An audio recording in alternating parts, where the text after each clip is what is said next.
Hello, Hathaway Brown colleagues. Michael Bisher again from Upper School Math and Computer Science, and day 3 of the Klingenstein workshop I took this summer on Feedback for Learning Anywhere was about the science of successful learning. So, a lot of the material from here came from a book called Make It Stick, The Science of Successful Learning. The first chapter, the opening, is linked here. I have not read the rest of the book, but based on the first chapter, it's probably very thoughtful, very good, and very dense. So, learning is talking about acquiring knowledge and skills, having them readily available from memory so you can make sense of future problems and opportunities is how they define it. That seems to me a very broad definition, which could mean, learning about polynomials so that you would have them available from memory for the test that you take on Thursday. But that doesn't necessarily mean what you have available in your memory 6 months from now for future problems and opportunities. So we can work with that. Evidence says about learning. Many of us teach in lots of ways where we believe things that are effective that are not necessarily effective based on evidence from various studies of classrooms. Number 1, learning is deeper and more durable when it requires effort. When students have to work harder, they will learn more deeply and it will last longer. Number 2, we are not very good judges of when we're learning and what we're not. When we're reading books and things like that, it doesn't necessarily stick very well, but we think we are. Rereading, repetitive practice are not very effective strategies, despite what we know. Retrieval practice is, however, more effective when you're using flashcards and you're the person trying to come up with answers. When you're rereading a book and getting definitions that way, that's much less effective than looking at a flashcard to get a definition.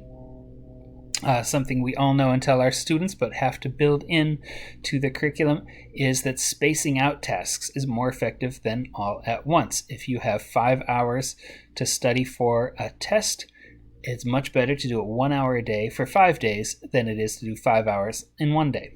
So spacing out tasks and you're coming back to them, it helps the brain learn. And if you try out a solution before you're being taught how to answer it, that generally will lead to better learning, which is nice. One way that you can learn about learning is elaboration. Take what you know and describe it in your own words. So when we have collaborative groups and students are talking with each other, that's an extremely good strategy. An important skill is to extract key ideas from new material and put them into your same mental framework. So you say, hey, how does this connect to what I already know? Make sure students can verbalize that. Even the fact of verbalizing it makes a big difference.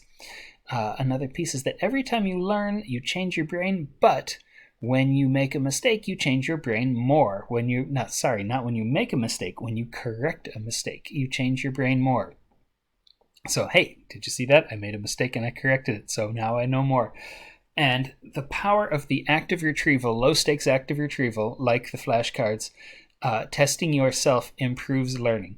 There are studies that have been done at various universities where some students had a quiz every time they had a class, and other students only had the standard, midterm exam and final exam. The students that had a quiz every single time they had a class had to test themselves and did remarkably, dramatically better on finals and midterms than students who didn't have those quizzes all the time.